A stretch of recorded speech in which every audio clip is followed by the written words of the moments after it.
എല്ലാവർക്കും സ്വാഗതം. ശ്രീനാരായണ ഗുരുദേവനെ കുറിച്ച് ശിവലിംഗദാസ സ്വാമികൾ എഴുതിയ ഒരു കൃതിയാണ് ഗുരുഷട്കം. ശ്രീനാരായണ ഗുരുദേവന്റെ ആദ്യത്തെ ശിഷ്യനായിരുന്നു ശിവലിംഗദാസ സ്വാമികൾ. ഗുരുദേവന്റെ ഒന്നാമത്തെ ശിഷ്യനായിരുന്നു ശിവലിംഗദാസ സ്വാമികൾ.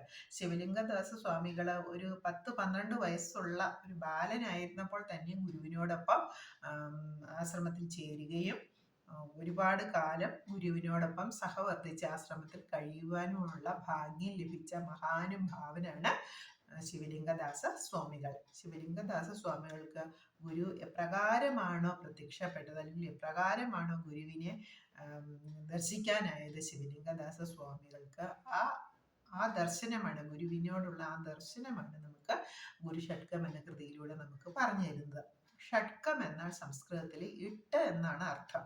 അപ്പൊ 8 പദ്യങ്ങൾ അടങ്ങിയ ഗുരുസ്തുതിയാണ് ഗുരുഷട്കം. എത്ര പദ്യങ്ങളുണ്ട്? 8 പദ്യങ്ങൾ. ഒന്ന് എണ്ണി നോക്കുക. 8 പദ്യങ്ങൾ അടങ്ങിയ ഗുരുസ്തുതിയാണ് ഗുരുഷട്കം. എഴുതിയത് ശ്രീനാരായണ ഗുരുദേവന്റെ ഒന്നാമത്തെ ശിഷ്യനായ ശിവലിംഗദാസ സ്വാമികൾ ആയിരുന്നു. ഇനി നമുക്ക് ആ 8 പദ്യങ്ങളിൽ ഒന്നാമത്തെ ശ്ലോകം നമുക്കൊന്ന് ചൊല്ലാം. എല്ലാവരും കൂടി ചൊല്ലണേ. ഓം ബ്രഹ്മണേ മൂർത്തിമതേ സിദ്ധാനാം ശുദ്ധി ഹേതവേ നാരായണ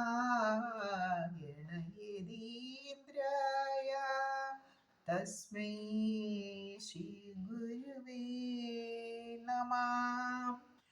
ശിവലിംഗദാസ സ്വാമികൾ പറയുകയാണ്, ഓം ബ്രഹ്മണി മൂർത്തിമതി. ആ ഒന്നാമത്തെ പദ്യം മാത്രം നമുക്ക് നോക്കാം. ഓം ബ്രഹ്മണി മൂർത്തിമതി. മൂർത്തി, ആകൃതി, ആകാരം.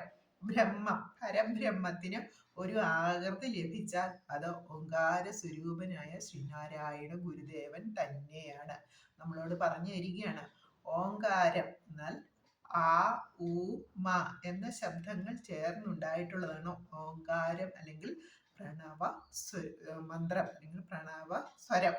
പ്രണവസ്വരം, പ്രണവ മന്ത്രം എന്നൊക്കെ അറിയപ്പെടുന്നത് ഓം എന്നുള്ളതാണ്. നമ്മുടെ നാഭിയിൽ നിന്ന് വേണം അത് ഉയർന്നു വരാൻ. നാഭിയിൽ നിന്ന് കണ്ടത്തിലൂടെ ഒരു അനർഘളമായിട്ട് ഒഴുകുന്ന ഒരു മന്ത്രമാണ് ഓങ്കാരം, അല്ലെങ്കിൽ പ്രണവ മന്ത്രം. ഇത് ഓം, അത് സൃഷ്ടി സ്ഥിതി സംഹാരം മൂർത്തികൾ ഒരുമിച്ച് ചേർന്നാൽ പരബ്രഹ്മമായി തീരുന്നു. ആ പരബ്രഹ്മത്തിന് ഒരു മനുഷ്യരൂപം ലഭിച്ച, അല്ലെങ്കിൽ ഒരു ആകൃതി ലഭിച്ചാൽ അത് സാക്ഷാൽ ശ്രീനാരായണ ഗുരുദേവന്റെ സ്വരൂപമാണ്. ശ്രീനാരായണ ഗുരുദേവനാണ് പരബ്രഹ്മത്തിന്റെ ജന്മം എടുത്തിട്ടുള്ള ഓങ്കാര സ്വരൂപം.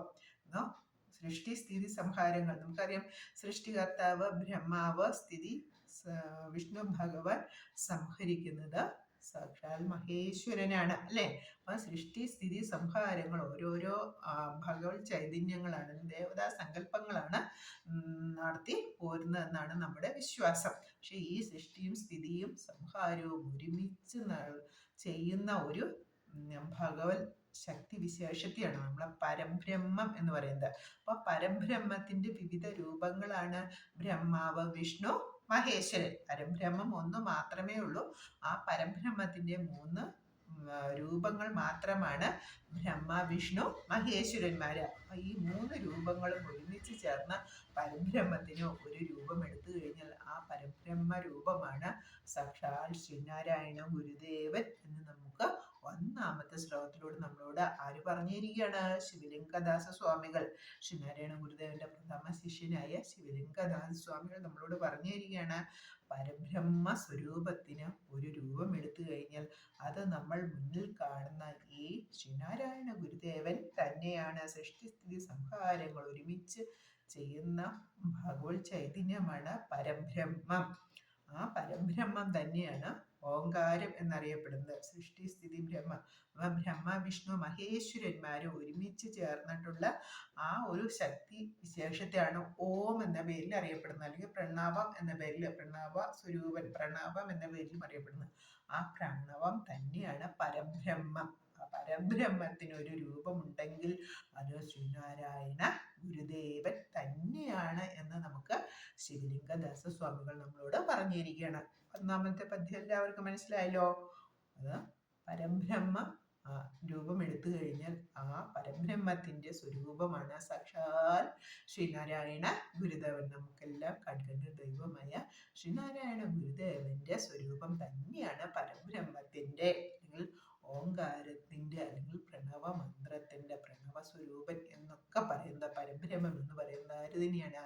സാക്ഷാൽ ശ്രീനാരായണ ഗുരുദേവൻ തന്നെയാണ്. അപ്പോൾ സാക്ഷാൽ ശ്രീനാരായണ ഗുരുദേവ തൃപ്പാദങ്ങളിൽ നമ്മൾ സ്മരിക്കുകയാണ്, വന്ദിക്കുകയാണ്. ആരായി കണ്ടുകൊണ്ട്? പരബ്രഹ്മമായി കണ്ടുകൊണ്ട്. സൃഷ്ടിസ്ഥിതി സംഹാരങ്ങൾ ഒരുമിച്ച് നിർവഹിക്കുന്ന പരബ്രഹ്മ സ്വരൂപനാണ് സാക്ഷാൽ ശ്രീനാരായണ ഗുരുദേവൻ. അത് ബ്രഹ്മാവും വിഷ്ണുവും മഹേശ്വരനും പരബ്രഹ്മത്തിന്റെ വിവിധ രൂപഭാവങ്ങൾ മാത്രമാണ്.